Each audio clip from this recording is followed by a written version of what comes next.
Welcome to my channel BPS The Atomic Explorer. Have you ever tried to measure something that you cannot see, cannot touch, and that vanishes before you can blink? Sounds impossible, right? But in the world of nuclear physics, impossible is often just an invitation to be clever. In a quiet corner of our nuclear physics laboratory, an invisible dance of particles was unfolding, and we decided to catch it.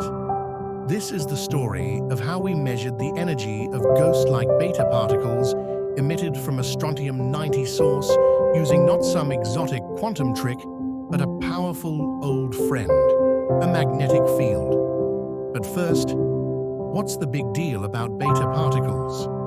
When an atom gets restless, too many neutrons or protons crowding inside its tiny nucleus, it seeks stability by shedding some of that chaos. One way it does this is through beta decay, a process where a neutron turns into a proton, or vice versa, throwing out a high-speed electron or its antimatter cousin, a positron. This electron is what we call a beta particle, a zippy, speedy creature flying out with energies up to a couple of million electron volts. But here's the twist. The beta particle shares this energy with an invisible companion, the neutrino, making the energy of the beta particle vary from event to event. This randomness creates a beautiful but mysterious spectrum. Why you can't just count them? Most people, when they hear radioactive, think Geiger counters, those ticking devices from disaster movies. But Geiger-Müller counters are like over-enthusiastic security guards. They tell you someone passed by, but not who or how fast they were going.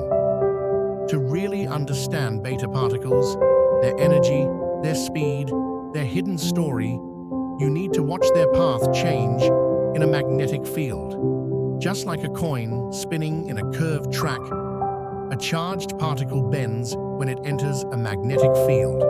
The tighter the curve, the slower it's going. The wider the curve, the faster.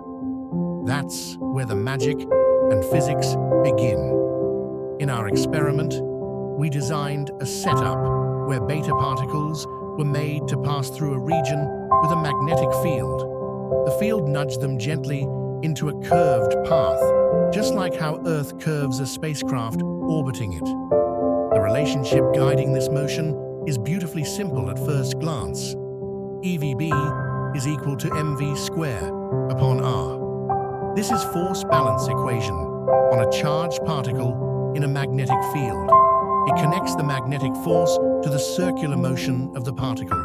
But then, reality reminds us, beta particles aren't slow. They move faster than 95% the speed of light. Newton's laws start to sweat. We need Einstein now. So we move to the relativistic energy momentum equation. E square upon c square is equal to p square plus m naught square c square, where m naught is the rest mass of an electron. This is relativistic relation between energy and momentum. From this, we extracted the true kinetic energy of the beta particles as this equation relates energy from curvature and magnetic field. Here's where physics sings. We can now turn a simple radius and a magnetic field into a measurement of pure energy. Using the above expression, we obtain the calibration curve, showing beta energy versus magnetic field strength for a fixed radius of 50 millimeters. To pull this off, we needed to measure the magnetic field inside our chamber with precision. Enter the Hall probe, a tiny device that listens to the whisper of magnetic fields and translates it into voltage.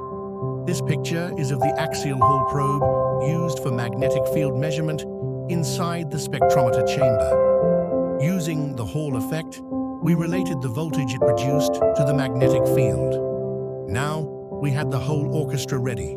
The beta source, the magnetic field, the Hall probe, and the detector waiting like a silent witness, watching strontium-90 tell its tale. The radioactive isotope, strontium-90, 90 strontium, is a curious storyteller.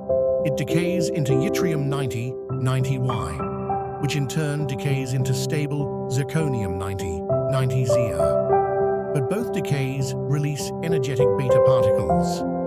We used a pencil-shaped 90 strontium source and adjusted the magnetic field strength to let only those beta particles with a specific energy, and hence a specific radius, reach the detector. With each tweak in field strength, a new energy range was probed.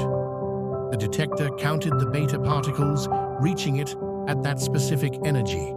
And so, piece by piece, energy by energy, we reconstructed the hidden spectrum of the 90 strontium decay, from zero all the way to its endpoint energy. The invisible becomes measurable. Our experiment showed that even unseen particles like beta rays can be tracked and measured. With magnets and careful setup, we captured their paths, revealing their energy, origin, and the physics behind them. These insights matter for medicine, nuclear energy, and training future scientists.